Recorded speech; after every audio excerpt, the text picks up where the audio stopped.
Bienvenue pour cette nouvelle conférence, toujours orientée autour du mobile learning, avec un retour d'usage client, avec l'Air Liquide qui va témoigner comment l'application SkillsDay est utilisée et déployée chez eux. Alors, bienvenue pour nos... Hop là, oh là là, je vais beaucoup trop vite. Pour nos deux intervenants, à la fois Mathieu qui va parler donc pour Air Liquide et Mouy qui va parler pour SkillsDay. Bonjour à tous. Bon, c'est bon, je pense que tout le monde... Vous entendez bien ? Super. Donc je m'appelle Mouy, je travaille donc pour une société qui s'appelle SkillsDay. Donc organisme de formation donc, qui fait de la digitalisation. Et donc ce matin, avec Mathieu, on va vous présenter le cas d'Air Liquide, les premiers pas d'Air Liquide dans le mobile learning, dans un contexte plutôt assez particulier, puisque là, ce n'est pas une direction RH ou formation qui déploie un dispositif à destination des collaborateurs, mais là, c'est une direction commerciale qui vise avec une formation ses clients. Mathieu, je te laisse la main pour présenter Air Liquide. Donc, merci Mouy, bonjour à tous, bonjour à toutes. Alors, Air Liquide, c'est quoi ? C'est un des leaders mondiaux des gaz industriels. C'est une société qui a été créée en 1902, qui fait à peu près 70 000 personnes, qui sont réparties dans 80 pays et qui fait aujourd'hui un chiffre d'affaires d'à peu près 21 milliards d'euros, pour vous donner quelques ordres de grandeur. Le cœur de métier d'Air Liquide, c'est de concevoir, de construire, de produire et de distribuer finalement les molécules essentielles de la vie, comme l'oxygène, comme l'azote, ou encore comme l'hydrogène dont on parle beaucoup en ce moment pour les transitions énergétiques.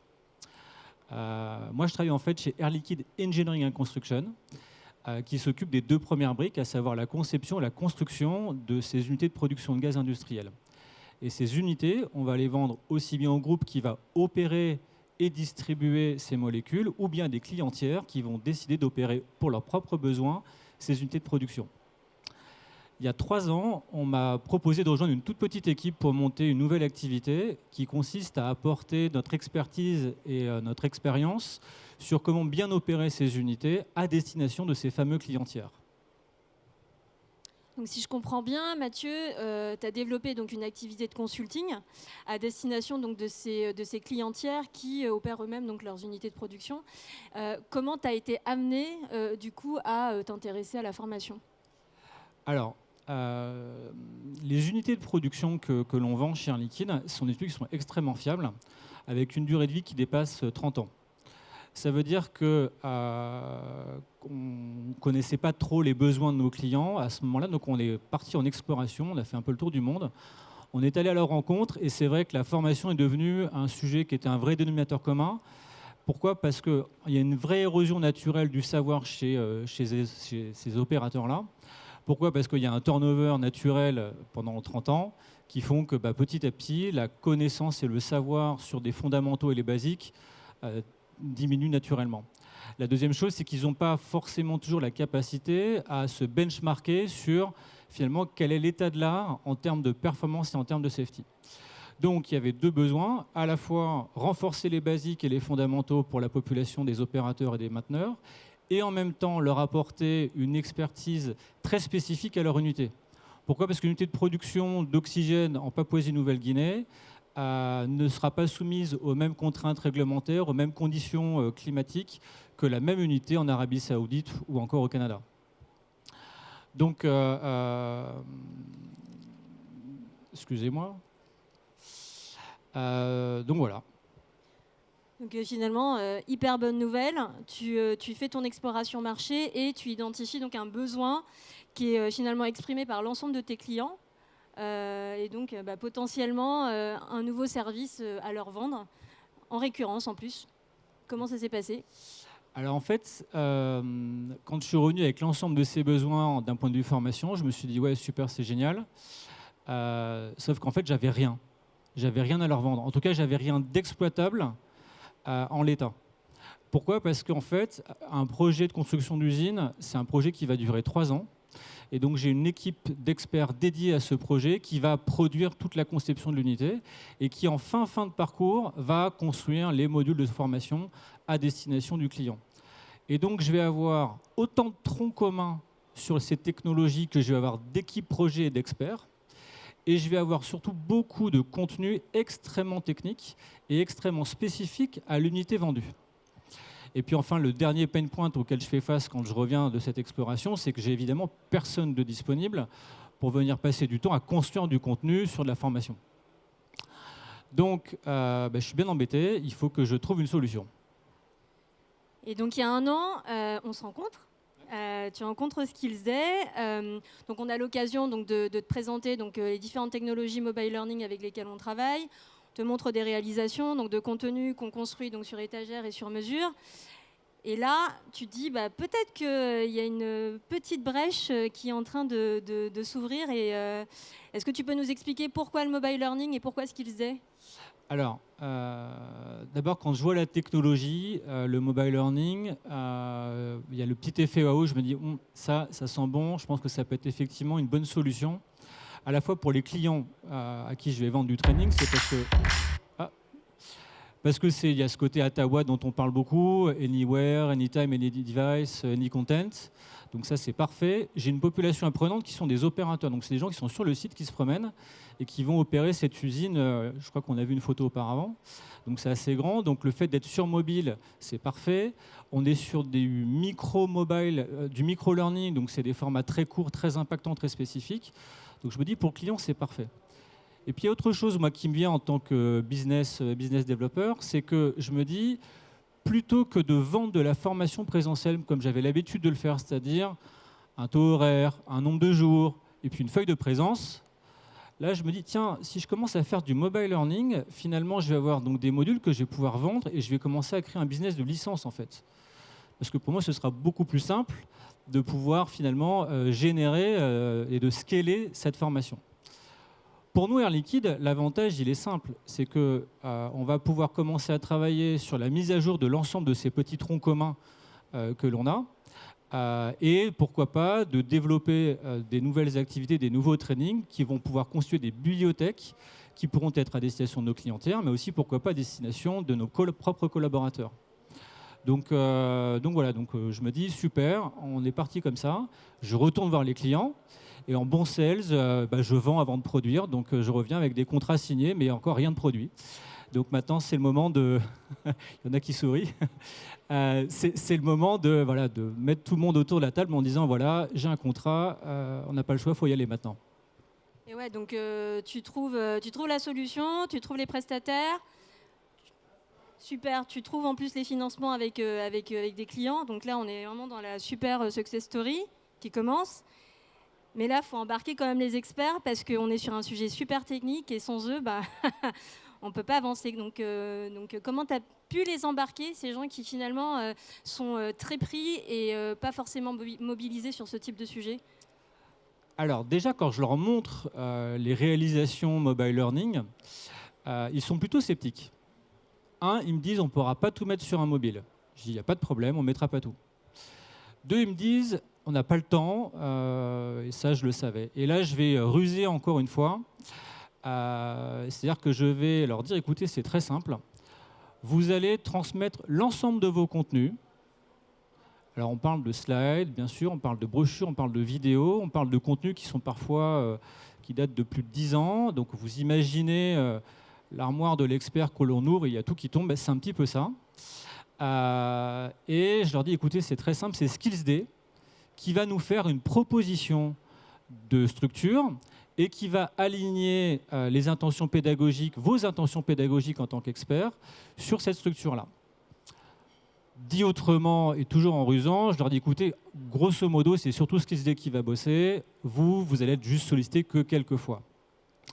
Et là, je dois dire que je dois quand même saluer notamment quelqu'un chez vous avec qui on travaille aujourd'hui, qui s'appelle Jonathan, qui a fait un travail remarquable de digestion de toutes ces informations scientifiques et techniques pour être capable de faire des premières propositions vers les experts et de commencer à créer un petit peu de proximité avec eux pour que les échanges se fassent et que petit à petit, on aboutisse à un contenu qui soit homogène, synthétique, aligné avec les intentions pédagogiques des experts et avec des experts alignés, j'ai envie de dire aussi.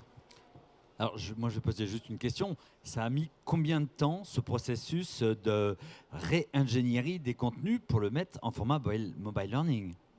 Alors, comme on avait déjà vendu le training aux clients, on avait une deadline parce qu'en fait, on livrait une unité au Bahreïn pour opérer un terminal LNG. Et donc, il fallait impérativement que le jour où on remettait les clés, on soit en mesure de pouvoir délivrer ce training. Donc, on était assez stretché.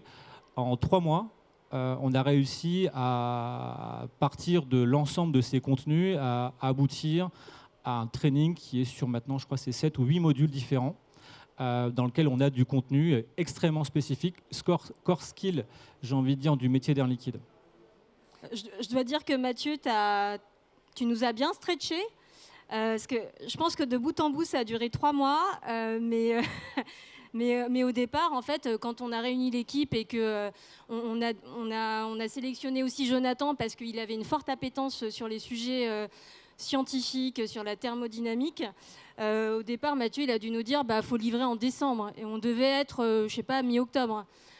Donc ouais, c'était bien stretché. Et puis bon, petit à petit, on s'est rendu compte qu'il y avait un petit peu de rap. Donc t'as bien assuré aussi ce rôle, on va dire, de moteur. Mais ça représente combien de jours hommes alors du côté de Skills Day? Je pense que de bout en bout, entre la digestion de l'ensemble de ces contenus, la réflexion dans l'articulation et la digitalisation, ainsi que tout le travail autour du graphisme et autour du motion design aussi, puisqu'on a produit des vidéos, je pense qu'on doit être autour d'une 40aine de jours hommes. Oui, voilà. Ce qui est pas tant que ça, finalement. Parce que les modules... C'est les jours hommes vendus, ça. Oui. Et quelle durée de formation? Parce que là, on a le nombre de modules, mais chaque module dure combien de temps? Alors, il y a 7 modules et pour une durée globale, donc de 2h30, donc ça fait en moyenne 20 à 30 minutes. Et ça, c'est intéressant comme point, cette question sur la durée, parce que le talent de Jonathan, en effet, c'était déjà de se mettre à niveau par rapport à ses experts de formation ingénieur. Lui qui est plutôt de background de la pédagogie et il a un petit brin de folie créatif aussi qui plaît finalement, donc, mais il y a eu cet alignement. Et Jonathan a beaucoup travaillé aussi pour convaincre et pour démontrer aussi en quoi il était important en fait de réduire les contenus, parce qu'un ingénieur, enfin les experts qu'on a en face de nous, au départ, c'est ce qu'ils t'ont dit, on ne peut pas mettre sur mobile learning parce que c'est tout petit.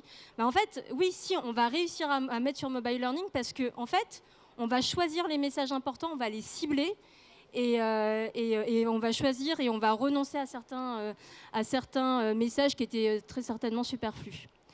Je vous propose de regarder en images du coup une vidéo teaser qu'on a conçue donc pour Mathieu, pour qu'il puisse également marketer son offre auprès de ses clients.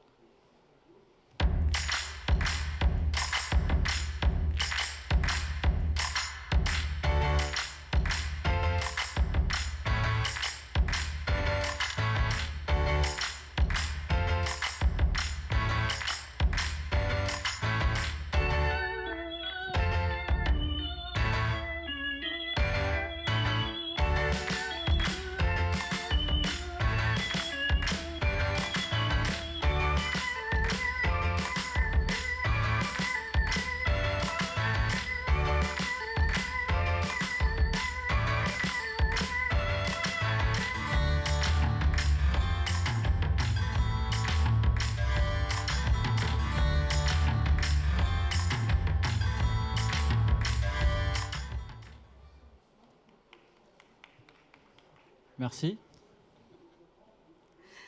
Donc on déploie la solution chez un premier client. Très rapidement, quels sont les feedbacks que tu as eus? Alors, les retours côté client à tous les niveaux sont extrêmement positifs. Directeur de site, il a des apprenants qui sont certifiés à 100%, sur lequel je peux démontrer qu'il y a un vrai progrès dans l'ancrage des connaissances techniques. Pour les apprenants, ce qui est intéressant, c'est toute la partie feedback quali. on se rend compte qu'il y a une vraie appétence pour ces formats très très courts. C'est vraiment une population qui est parfaitement adaptée pour le mobile learning. C'est fun, il y a toute la partie gamification, donc ça c'est vraiment parfait. Donc côté client, j'ai envie de dire, le match est bon. En interne chez Air Liquide, ce qui est intéressant, c'est de se dire d'abord, on est content, puisqu'on a un client qui est content. On est content parce qu'on a enfin, je dirais, un tronc commun qui est homogène, qu'on va pouvoir réutiliser et on ne va pas repartir from scratch à chaque fois qu'on vendra une nouvelle unité. Et la troisième chose qui apparaît, c'est ce qu'on est en train de travailler sur le deuxième projet, c'est qu'on s'est rendu compte que la posture de l'expert, quand il part sur site pour aller faire un training, elle change. C'est plus un sachant qui est en cours d'amphithéâtre et qui va pousser du savoir. En fait, il devient un peu un chef cuisinier, il devient un peu un coach, il devient un animateur. Et en fait, c'est ça qui devient assez intéressant dans cette nouvelle posture. C'est ce qu'on fait sur le deuxième projet. Exactement. Donc rapidement déjà sur les résultats. Donc merci pour ce partage. En effet, pour nous qui travaillons dans la conception donc de ces formations mobile learning, on a rarement l'occasion d'avoir des retours du terrain. Et c'est vrai que finalement trouver du sens aussi dans ce qu'on fait. Avoir des retours voilà, d'opérateurs techniques qui nous disent en fait j'y trouve une utilité, la formation est efficace, elle est belle, elle est hyper attractive en fait, à utiliser. Pour nous, c'est la meilleure récompense. Et en effet, merci pour ta confiance du coup, sur ce premier projet. Donc, actuellement, on est en train de travailler sur un deuxième projet qui porte sur un enjeu clé donc, chez Air Liquide, hein, puisque c'est l'enjeu de la sécurité, donc de la safety. Et on est monté encore en exigence et en niveau, puisque sur ce deuxième projet, on est en train de réfléchir à un dispositif blended. Donc on accompagne également ces experts à changer de posture, à transformer leur façon donc d'animer. Et dans la posture, mais également grâce à des outils. Est-ce que tu peux nous en dire quelques mots ? Oui, en fait, là, faut expliquer que ce qu'il y a de vraiment bien avec la technologie qu'on trouve aujourd'hui, c'est qu'il y a des activités qui se prêtent parfaitement à ce qu'on appelle le phygital. C'est-à-dire d'être capable de... Enfin, moi, ma crainte, en fait, c'était qu'il y ait vraiment deux phases extrêmement distinctes dans le blended learning. C'est-à-dire, d'abord, vous êtes seul, vous avez votre portable, vous faites vos petits jeux, vous apprenez, etc. C'est super. Et après, il y a une phase un peu classroom qui reste traditionnelle, qui reste, je dirais, sans fun, en fait.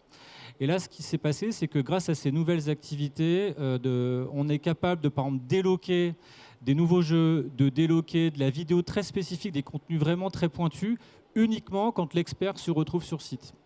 Donc ça fait partie de ces activités-là. On peut faire des challenges en salle, entre apprenants.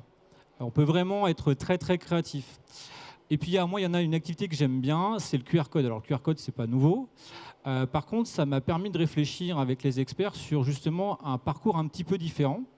Et ce qu'on va faire là sur ce training sur la safety, c'est que dans notre partie blended, on va l'accompagner de ce qu'on appelle un audit de site.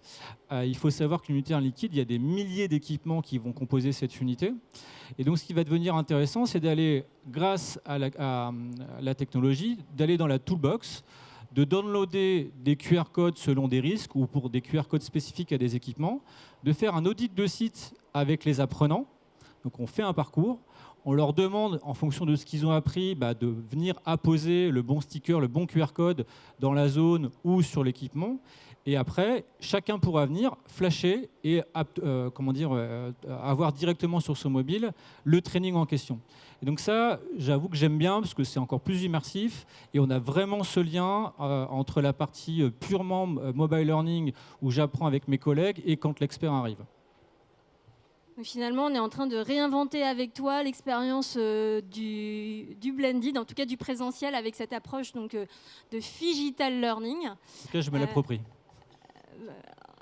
En tout cas, on va l'expérimenter, mais je suis sûre que ça va bien prendre. Finalement, je pense qu'on a fait ce premier projet, on est en train d'en faire un deuxième. Toi, quelle est la perspective que tu vois à notre collaboration? Et donc, j'en profite aussi pour poser ma question de sales à mon client. Très clairement, je pense qu'il y a deux axes. Le premier, c'est qu'on a maintenant deux contenus qui sont scalable, c'est-à-dire qu'on va pouvoir le vendre ça à plusieurs clients. Donc, on va lancer des campagnes pour aller présenter les modules qu'on a créés. Alors, c'est là où ça devient intéressant, c'est que je vais pouvoir les présenter à des opérateurs, à des clients qui opèrent des unités Air Liquide, mais j'ai maintenant un avantage concurrentiel sur la compétition. C'est que je vais pouvoir aller adresser des unités de la compétition en ayant quelque chose qui est déjà prêt. C'est-à-dire qu'un client qui opérait une unité non Air Liquide, il a lui aussi des besoins de formation.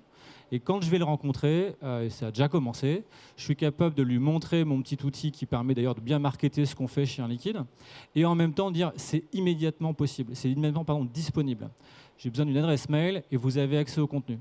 Donc ça, c'est un vrai avantage concurrentiel pour moi. Le deuxième axe, c'est qu'évidemment, on va continuer de financer des nouveaux modules, des nouveaux trainings sur d'autres technologies, pour d'autres types de clients, d'autres marchés. Donc on est parti, on continue. Super. Est-ce que merci Mathieu pour ton témoignage. Pour ceux qui voudraient en savoir un petit peu plus sur Skills Day, en quelques mots. Donc Skills Day, on est donc un organisme de formation. On a été créé en 2015. Entre-temps, on est devenu donc l'agence numéro 1 du mobile learning. Notre proposition de valeur, en fait, elle s'appuie sur trois offres. Donc la première, c'est ce qu'on a mis en place donc avec Air Liquide. Donc c'est de la conception donc de formation donc sur mesure, donc sur des sujets parfois très techniques. On l'a éprouvé avec Air Liquide. La deuxième offre de service, donc c'est donc un catalogue de formation sur étagère, donc pensé mobile first, avec des activités de micro-learning extrêmement ludiques. Aujourd'hui, on a un peu plus de 80 titres donc, sur des sujets transverses de management, de développement personnel, d'acculturation digitale. Et enfin, la troisième offre, parce que ça nous tient à cœur, parce qu'on vient de la salle, c'est le blended learning, donc que ce soit en faisant intervenir donc nos experts, nos animateurs en salle, donc sur les sujets de management, d'achat et de vente, ou alors en effet de repenser le dispositif de blended learning dans sa globalité, comme ce qu'on est aussi en train de faire avec Mathieu. Et on est juste derrière en D60. Voilà, pour ceux qui voudraient venir nous voir. Vos questions, qui a envie d'en savoir plus, qui veut challenger?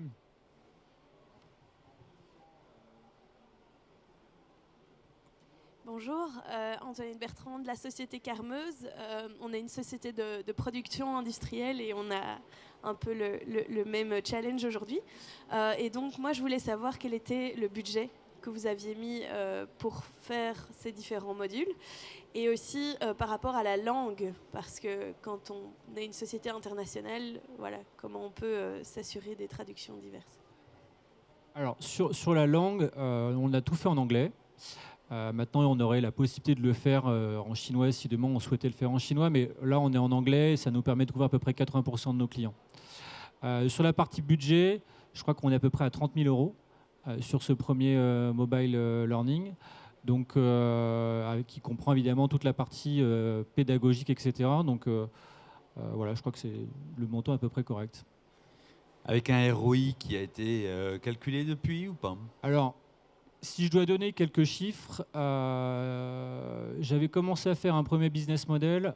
Si je vends la licence 250 €, ce qui est à peu près acceptable par mes clients, si on considère qu'une unité, elle a à peu près en moyenne entre 5 et 10 opérateurs pour pouvoir la faire tourner en plusieurs shifts, si on considère qu'aujourd'hui j'ai à peu près 400 unités qui sont vendues à des clients tiers qui les opèrent eux-mêmes, si j'en arrive à en avoir ne serait-ce que 30% d'entre eux, je devrais avoir une grosse margine autour de 100-120 cas par an sur un training. Donc le ROI, il n'y a pas de problème là-dessus. Sur le point que vous soulevez sur la traduction, ce qu'il faut savoir, c'est que les technologies mobile learning en fait, sont très souples et que en fait, il est extrêmement facile de les traduire et de les déployer à l'international voilà, très aisément. Là, sur le cas Air Liquide, en effet, on a travaillé donc, sur de l'anglais, donc en conception initiale. On travaille avec d'autres clients pour lesquels parfois on déploie jusqu'à une douzaine, quinzaine de langues. Parfois des plus exotiques comme l'indonésien, encore il n'y a pas très longtemps pour un client. Donc, Merci beaucoup. On est arrivé au terme de cette présentation. Merci, c'était concret et précis et très illustré. Donc merci beaucoup. Merci. Merci.